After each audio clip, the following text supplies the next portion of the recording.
और ये धोनी की हुई जीत। गजब ग्रिप कैसे SRMB जैसे SRMB TMT बार की विन ग्रिप टेक्नोलॉजी सीमेंट के साथ बनाए मजबूत पकड़। Grip is important. নমস্কার দর্শক বন্ধুরা, এক্সট্রা টাইম বাংলায় আপনাদের সকলকে স্বাগত। আমি সব্যসাচী রয়েছি জোহাতি প্র্যাকটিস গ্রাউন্ডের সামনে এবং আজকে আমরা কভার করলাম মোহনবাগান সুপার জায়েন্টের অনুশীলন।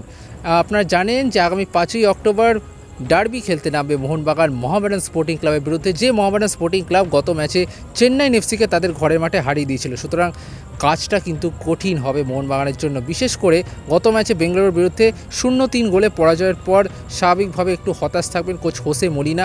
এবং অনুশীলনের কথা যদি বলা যায়, বেশ কি বলবো, ইন্টারেস্টিং একটা অনুশীলন, বেশ কিছু অনুশীলন ইন্টারেস্টিং দেখা গেল।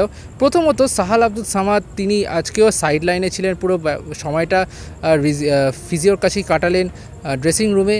এবং মনভীর সিং, তাকে কিন্তু পুরো অনুশীলন করতে দেখা যায়নি, তিনি কিন্তু বেশিরভাগ সময়টা অনুশীলন করে তারপর হঠাৎই সাইড লাইনে গিয়ে বসে পড়েন। তো চোট লেগেছে কিনা সেটা নিয়ে কিন্তু একটা দ্বন্দ্ব তৈরি হয়েছে। তবে আশিক কুরুনিয়ান কিন্তু পুরো দমে অনুশীলন করছে, সেটা একটা খুব ভালো খবর মোহনবাগানের জন্য।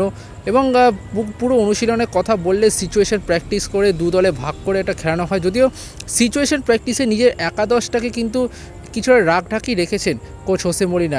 একরকম একটা অদ্ভুত ফরমেশন খেলাচ্ছেন। ধরুন সৌরভ ভানওয়ালাকে কখনো সাইড ব্যাক হিসেবে খেলাচ্ছেন, আমরা কখনো দেখেছি যে দুটো জুটি বেঁধে কিন্তু ফুটবল খেলানো হচ্ছে। দুটো জুটি অর্থাৎ একদিকে দেখলাম জেসন কামিংস এবং গ্রেগ স্টুয়ার্ট, অন্যদিকে দিমিত্রি পেত্রাতোস এবং জেমি ম্যাকলারেন, এরকম একটা জুটি বেঁধে কিন্তু ফুটবল খেলানোর চেষ্টা চলছে। আক্রমণে গোলমুখ খোলার যে পথ, সেই পথ খোলার যাবতীয় একটা সিচুয়েশন প্র্যাকটিস কিন্তু আজকে হচ্ছিল। এবং একটা বিশেষ অনুশীলন যেটা হলো একটা ছোট চৌকোর মধ্যে হাই ইন্টেন্সিটি প্র্যাকটিস।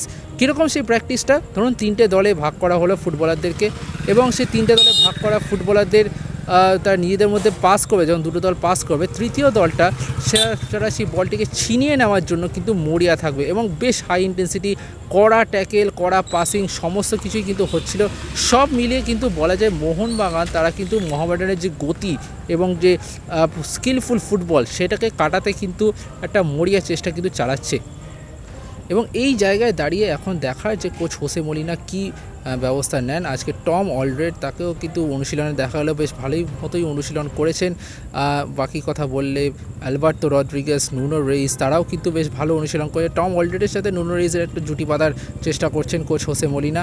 এখন দেখার যে মোহামেডানের বিরুদ্ধে ম্যাচের আগে কতটা তৈরি হতে পারে মোহনবাগান, কারণ যেটুকু অনুশীলন তারা করছে আজকে অনেকক্ষণই, প্রায় অনুশীলন 2.5 ঘন্টার মতো প্রায় অনুশীলন করলো মোহনবাগান। বলাই যায় এই 2.5 ঘন্টার মধ্যে একটা মিনিটও কিন্তু খেলোয়াড়দেরকে রেয়াত করেনি মলিনা। একেবারে হাই ইন্টেন্সিটি প্র্যাকটিস, কারণ মোহামেডানের যে শক্তি রয়েছে, যে ক্ষমতা রয়েছে, সেইটাকে কিন্তু জানেন হোসে মলিনা। এবং এই ম্যাচটা তার নিজের জন্য, তার ব্যক্তিগত কতটা কঠিন সেইটা কিন্তু বুঝতে পারছেন মলিনা। সেই কারণে এই ম্যাচটাকে জিতে সমর্থকদের হৃদয় এবং মোহনবাগানের ফর্মটাকে ফিরিয়ে আনতে মরিয়া হোসে মলিনা।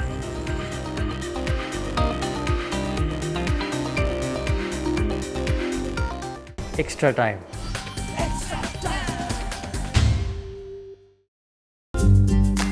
লেটেস্ট নিউজ আর এক্সক্লুসিভ ভিডিওর সঙ্গে আপডেট থাকতে এখনই সাবস্ক্রাইব করুন আমাদের ইউটিউব চ্যানেল। বেল আইকনে ক্লিক করতে ভুলবেন না যেন।